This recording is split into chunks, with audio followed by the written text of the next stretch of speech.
Patrick McNeil joined on the pregame show by St. John Sea Dogs head coach Travis Crickard. We've been doing this for a long time now, Travis, but it's day one of the regular season. How excited are you and the rest of the team to get this thing going?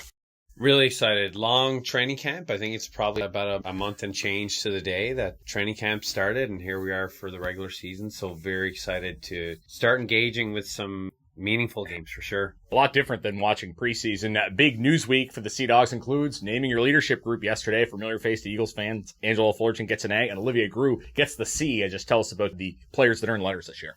Olivier's been with us for a little over a year and a half now, and we just felt in terms of our team's values of humble, hunger, honor, he embodies them best on a daily basis. The two 20-year-olds coming from Cape Breton and Shawinigan, Angelo and Nathan, they've done just a phenomenal job of bringing the guys together. They're very vocal and active with the younger guys, and we've noticed that right away. So very, very happy to see that, because that's kind of what we were thinking when we brought them in for camp on camp loans. And then Jacob Beaulieu, he's been a mainstay here. This will be his fourth season now. And when I think of what St. John is as a city, blue collar, I don't know anyone who's more blue collar than him. He wears steel toe boots to the rink every day.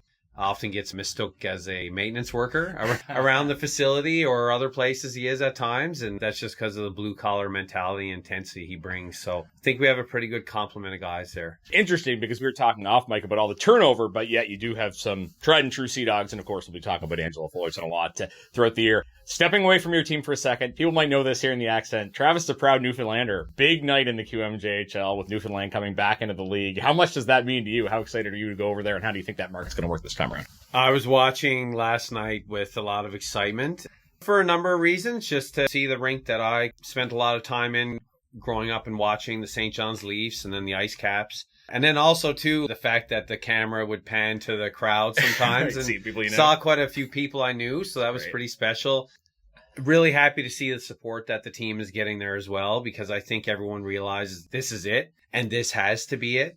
And I think they have a great ownership group in place. I love the name. I think it has some legitimate connection to the province. Selfishly, I can't wait to have the opportunity to go over there and coach on the bench in, as I said, the rink that I grew up watching teams there. Looking forward to it as well. Now, you're not just the coach, but you're also the GM of the Sea Dogs, and this has been a off-season like no other. As a GM, how did you negotiate this whole NCAA situation? You do have a couple of Americans coming in. Drobczynski comes in, Everett Baldwin, and Alex Donovan. Just walk us through the negotiations and the general overlook of how things went this summer.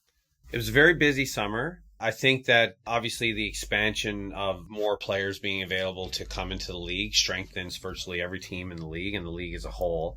I think that there's more work required in terms of recruitment and selling the program. The one thing I maybe did not factor in or maybe underestimated is spend a lot of time on the phone with agents, spend a lot of time on the phone with NHL scouts. But now there's also spending a lot of time on the phone with NCAA programs because they're interested in players. There's that whole other side of things, which makes time management extremely important. What I will say, I think with players being able to go play NCAA, which is great for them, there's probably going to be a lot more of 1 or 2 year guys just kind of parachuting in for a year and out for a year. And you know what? That's okay. If it makes the league stronger and the product that everyone's putting on the ice better, then hey, so be it. Yeah, I think the early returns are very good for the QMJHL. Still a young team in St. John. Obviously missed the playoffs last year. How much pressure do you and the rest of the group feel to take that step up?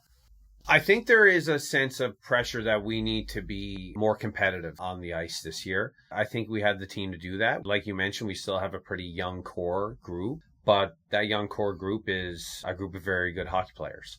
So I think that the team is very much ready to be competitive on a nightly basis. Finally, we look at tonight's game. What do you expect from this? How tricky are these opening games? An Eagles team you haven't even seen in preseason and has so many new players. Yeah, very tricky. I think watching that game last night, Newfoundland and Moncton, pretty sloppy game at times. A lot of goals. I think when you try to do a little bit of pre-scouting in the preseason, it's hard because a lot of the clips we looked at, Lavoie was in one of the games on the power play, and he's not here tonight. So you can't really prepare for what things will look like exactly. So you just try to keep the focus on your own team as much as possible. Well, look forward to it. As always, a lot of excitement about opening night. Best luck this season, Travis. Thanks for this. Thanks, Patty. Appreciate it.